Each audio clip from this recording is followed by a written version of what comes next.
Masih di Sapa Indonesia Malam, survei Litbang Kompas menemukan citra MK berada di titik terendah sebesar 50%. Turunnya citra Mahkamah Konstitusi dari survei Litbang Kompas usai MK-MK menyatakan Ketua MK Anwar Usman terbukti melakukan pelanggaran etik berat.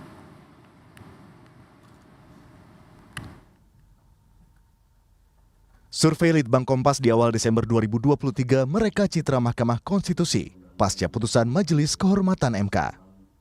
Dari survei, Litbang Kompas menemukan citra MK berada pada angka 50%, terendah dalam 20 kali survei Litbang Kompas sejak 2015.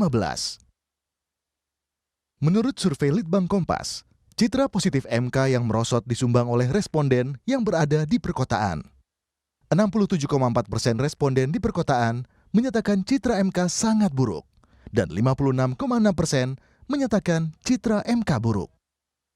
Sementara di pedesaan, citra MK sangat baik, mencapai 60%, dan baik mencapai 47,4%. Hal ini berkorelasi dengan tingkat pendidikan responden, di mana 65,2% responden berpendidikan menengah dan tinggi menilai citra MK sangat buruk. Sementara, citra MK dinilai sangat baik oleh responden berpendidikan dasar, sebesar 47,5%.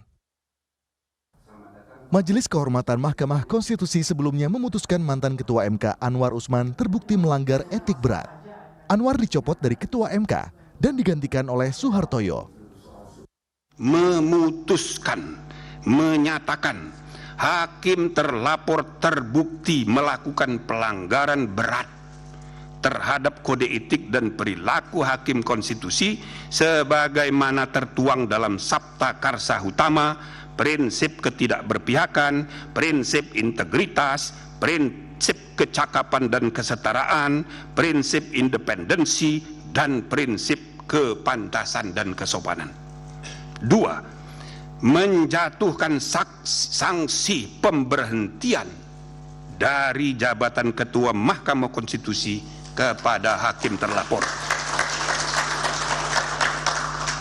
3. Memerintahkan Wakil Ketua Mahkamah Konstitusi untuk dalam waktu 2 kali 24 jam sejak putusan ini selesai diucapkan memimpin penyelenggaraan pemilihan pimpinan yang baru sesuai dengan peraturan perundang-undangan. 4. Hakim terlapor tidak berhak untuk mencalonkan diri atau dicalonkan sebagai pimpinan Mahkamah Konstitusi sampai masa jabatan hakim terlapor sebagai hakim konstitusi berakhir. 5. Hakim terlapor tidak diperkenankan terlibat atau melibatkan diri dalam pemeriksaan dan pengambilan keputusan dalam perkara perselisihan hasil pemilihan presiden dan wakil presiden, pemilian anggota DPR, DPD, dan DPRD, serta pemilihan gubernur, bupati, dan wali kota yang memiliki potensi timbulnya benturan kepentingan. Meski Anwar Usman sempat melakukan perlawanan, Ketua MK terpilih Suhartoyo menyebut akan memperbaiki citra MK. Tim Liputan Kompas TV.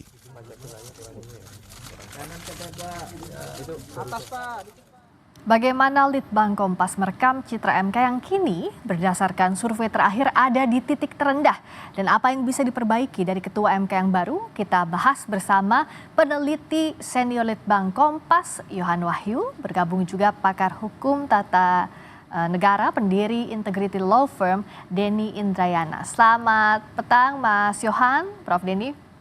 Selamat petang Rizka, Prof Denny. Selamat petang Rizka, Mas Yohan. Terima kasih sudah hadir. Saya ke Mas Yohan dulu untuk menjelaskan lebih detail.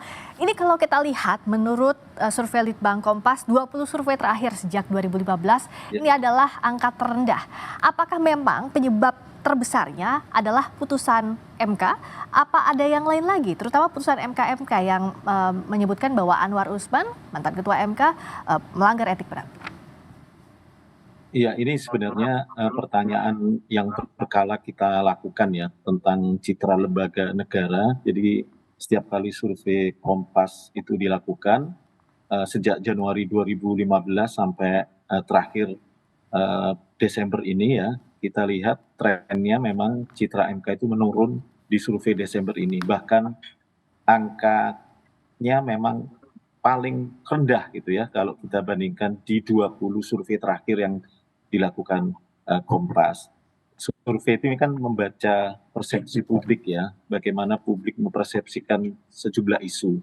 Nah, ketika terkait citra MK, terus kemudian kita lihat citranya menurun, ya kita bisa katakan tidak bisa lepas dari persepsi informasi pemberitaan yang selama sebelum survei dilakukan itu cukup masif ya terkait MK, terutama putusan MK di 7 November 2023 itu terkait proses putusan MK nomor 90 soal syarat usia pencalonan presiden dan wakil presiden. Informasi itu kan bergulir terus sehingga berkaitan juga dengan proses tahapan pemilu pendaftaran capres cawapres, dan ini yang kemudian dikonsumsi publik.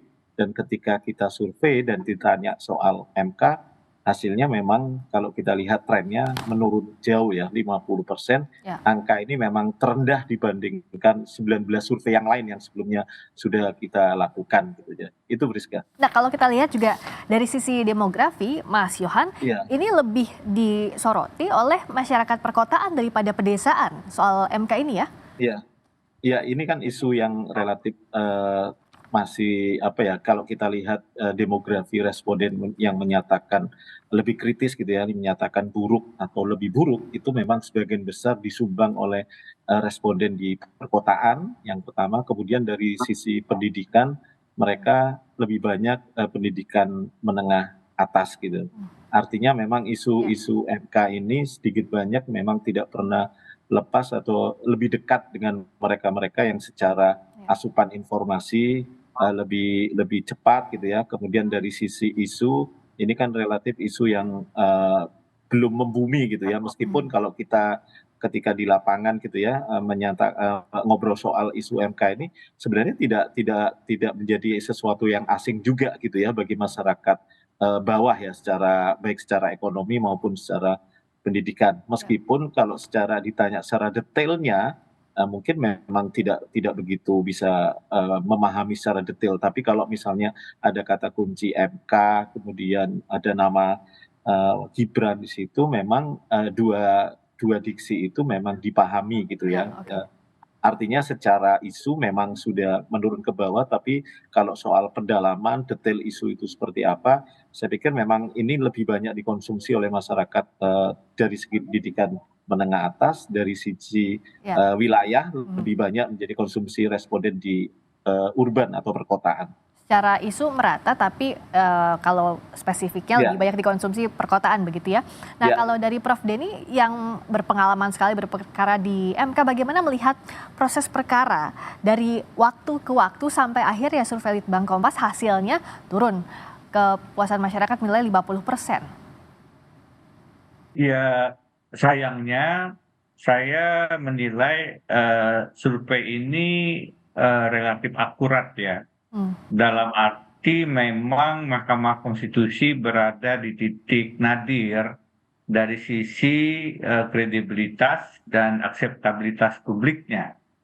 Mengapa demikian? Saya berpendapat ada dua faktor. Faktor internal MK sendiri yang dari bacaan temuan-temuan Majelis Kehormatan Mahkamah Konstitusi memang menurun penjagaan prinsip-prinsip integritas dan misalnya syarat kenegarawanannya. Dengan segala hormat kepada rekan-rekan hakim konstitusi dan semua pegiat-pegiat yang sedang berjuang di Mahkamah Konstitusi. Ada persoalan internal itu, sehingga kalau kita dengar penjelasan dari Ketua MK Profesor Jimli Asidiki, memang banyak temuan-temuan termasuk rendahnya pemahaman dan upaya untuk menjaga konflik of interest. Itu salah satu contoh konflik dari internal. Namun saya juga ingin memberikan ruang bahwa ada upaya eksternal yang secara serius berusaha untuk menabrak dan melemahkan independensi Mahkamah Konstitusi. Oke. Singkat saja, kalau kita lihat misalnya sekarang KPK itu menjadi Komisi Pemberantasan Korupsi, MK akhirnya menjadi Mahkamah Keluarga, dimulai dari misalnya Hakim Aswanto yang diberhentikan karena kita paham tidak sejalan dengan aspirasi status quo untuk Undang-Undang Cipta Kerja. Dan terkait dengan putusan MK kan dikatakan sebenarnya selain ada pelanggaran etika berat, juga ada upaya intervensi yang dibiarkan oleh Hakim Konstitusi Anwar Usman. Nah, upaya intervensi ini dari sayangnya disinyalir dari pihak istana, dari pihak Presiden Joko Widodo yang ditemukan oleh teman-teman jurnalis, di samping beberapa indikasi yang lain. Oke. Kalau pelanggaran kode etik sudah diberikan sanksi, sebenarnya masih tersisa potensi intervensi itu yang belum selesai. Karena itu menurut saya memang penyelesaiannya bukan hanya dari internal saja. Ketua MK yang baru Suhartoyo mengatakan akan berusaha keras untuk mengembalikan kredibilitas. Pada sisi lain sebenarnya intervensi dari luar juga mesti kita berikan perhatian, dan tentu juga ada catatan serius bagaimana sanksi yang diberikan, begitu. Nah, ini yang harus dikaji bersama, bagaimana memperbaiki citra MK dan apa upaya yang bisa dilakukan untuk memblok adanya intervensi terhadap Mahkamah Konstitusi yang menurun bahkan hingga 50%. Bersama dengan Yohan Wahyu, peneliti senior Litbang Kompas, dan juga masih bergabung pakar hukum tata negara, pendiri Integrity Law Firm, Dhani Indrayana. Saya ke Mas Yohan. Tadi kan disebutkan juga oleh Prof. Denny bahwa ada sequence lainnya, misalnya Hakim Aswanto, dan juga jauh sebelumnya ada juga kasus Akil Mokhtar. Nah, dalam sequence itu, apakah Litbang Kompas juga melakukan survei di periode tersebut, Mas Yohan? Iya, seperti yang kami sampaikan tadi, kita punya survei berkala meskipun tidak khusus membahas MK ya. Jadi ada pertanyaan yang memang kita tanyakan secara berkala terkait lembaga negara, salah satunya lembaga hukum, dan di dalamnya ada MK. Dan dari situ memang kita melakukan tracking gitu ya, sejauh mana isu-isu citra dari lembaga ini ditangkap persepsinya di mata publik. Tentu karena ini studi persepsi, setiap persepsi publik dipengaruhi oleh informasi yang dia konsumsi, mereka konsumsi. Ketika informasinya banyak negatif, tentu persepsinya negatif. Dan kalau kita lihat pidato awal Hakim Ketua MK yang baru terpilih Pak Suhartoyo itu kan mengatakan bahwa dia akan mengembalikan kepercayaan publik. Artinya apa? Jauh sebelum survei ini rilis, sebenarnya MK sadar setiap kali ada isu yang menjadi sorotan, pasti kepercayaan publik akan merosot gitu. Bagaimana yang harus dilakukan MK tentu mengembalikannya tentu dengan mengembalikan marwah trust publik pada lembaga ini gitu ya. Tadi Prof. Denny juga sempat ada PR-PR yang sebenarnya juga harus dilakukan MK dan diberikan kepastian pada publik bahwa MK ini masih bisa menjadi lembaga yang dibanggakan.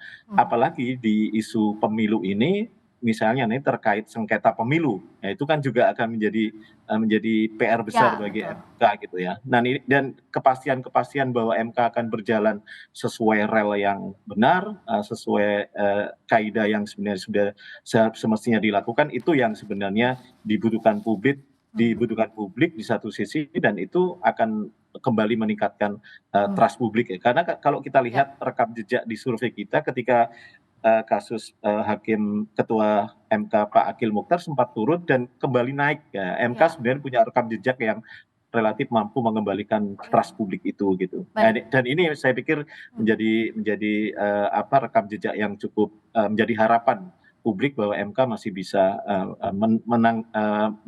menanggapi apa yang menjadi kemauan publik gitu. Nah, PR besar MK dalam waktu dekat ini adalah nanti sengketa hasil pemilu. Kepercayaan terhadap Mahkamah Konstitusi harus dipulihkan, Prof. Denny.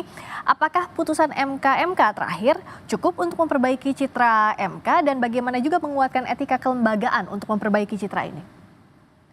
Iya, putusan MK Prof. Jimli, Yang Mulia Wahidudin Adam dan Profesor Dasaragi tentu membantu ya.